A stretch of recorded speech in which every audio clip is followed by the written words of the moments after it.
भारत ने कनाडा को कड़ी चेतावनी दी है। कनाडा के बयानों पर एमईए ने कहा है कि कनाडा के ताजा जो बयान है वो गैर जिम्मेदाराना है। गृह मंत्री पर दिए गए बयान की निंदा की गई है। आपको बता दें कि कनाडा जानबूझकर बदनाम कर रहा है। एमईए की तरफ से ये कहा गया है गैर जिम्मेदाराना बयान से गंभीर नतीजे होंगे। एमईए ने यह भी स्पष्ट किया है द्विपक्षीय संबंधों पर इसका गंभीर असर होगा। गृह मंत्रालय की तरफ से आपको बता दें विदेश मंत्रालय की तरफ से प्रेस कॉन्फ्रेंस में इन तमाम बातों का जिक्र किया गया। कनाडा उच्चायोग के प्रतिनिधि को तलब किया गया है। कल विदेश मंत्रालय ने तलब किया। तो जिस तरीके से कनाडा की तरफ से लगातार गैर जिम्मेदाराना बयान दिया जा रहा है, ऐसे में इन सबको लेकर एमईए ने इस पूरे मामले को लेकर कनाडा की सरकार को चिताते हुए कहा है कि इस तरीके का गैर जिम्मेदाराना बयान अगर दिया जाएगा तो इससे दोनों देशों के बीच जो संबंध है उसमें और खटास ही आएगी। मनोहर केसरी हमारे सहयोगी अधिक अपडेट्स के साथ दिल्ली से हमारे साथ जुड़ रहे हैं। मनोहर, जिस तरीके से भारत और कनाडा के संबंध बिगड़ते हुए नजर आए और अब एक बार फिर से कनाडा बयानबाजियों के सिलसिले को रोकने का नाम नहीं ले रहा है और अनर्गल आरोप जो है वो अलग अलग लोगों पर लगा रहा है, क्या कुछ अपडेट है इस पूरी खबर पर?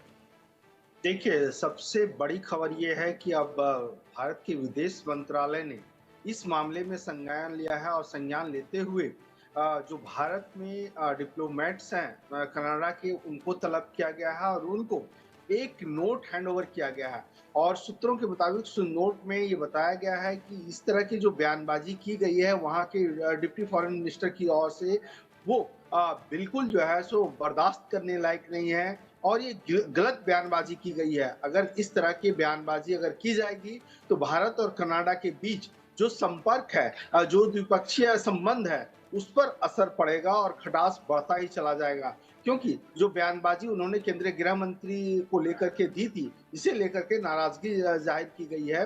और जो डिप्टी फॉरेन मिनिस्टर हैं, जिनका नाम डेविड मोरसन है, उन्होंने ये कहा था और पार्लियामेंट्री जो public account and safety committee है, उसके सामने ये बात रखी थी और अब भारत सरकार ने डिप्लोमेट्स को तलब किया है। जी।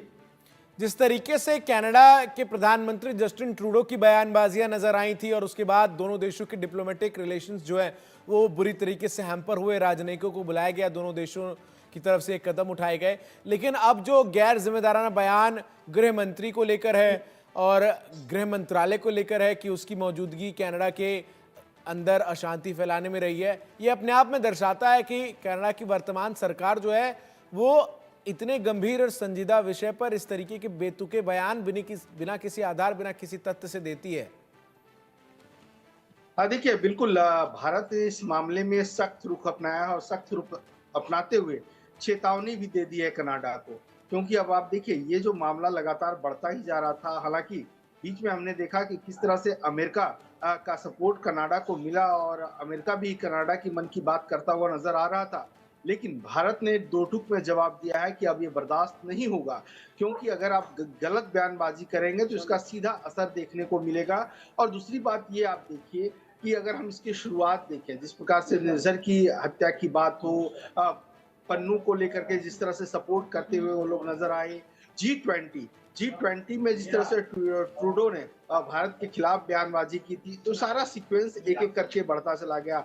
और अब भारत लगातार खालिस्तानियों को लेकर के जिस प्रकार से रुख रहा है, जिस प्रकार से भारत जो है सो लगातार अपने आप को विदेशी पटल पे साफ तौर से कहा है कि भारत जो है उन तमाम आतंकवादियों के खिलाफ है, उसे बर्दाश्त नहीं करेगा। और एक बार फिर जब कनाडा आ रहा है और लगातार जी मनोहर, बिल्कुल। तो मनोहर केसरी हमारे सहयोगी हमारे साथ तमाम जानकारियां जो है वो दे रहे थे कि किस तरीके से गैर जिम्मेदाराना बयान जो है वो कनाडा की तरफ से दिया गया और इसको लेकर भारत ने सख्त रुख अपनाते हुए स्पष्ट कहा है, जैसा कि मनोहर ने बताया भी कि नोट भी दिया गया है कनाडा के शीर्ष अधिकारियों को। मनोहर, इसके अलावा भी जिस तरीके से कनाडा इस पूरे मामले में, चाहे वो हरदीप निज्जर हो या फिर इससे पहले भी कई ऐसे नाम थे जिनको भारत लगातार कनाडा से प्रत्यार्पण की कोशिश में था, उन सब पर कनाडा ने रोक लगाई और उसके बाद इस तरीके से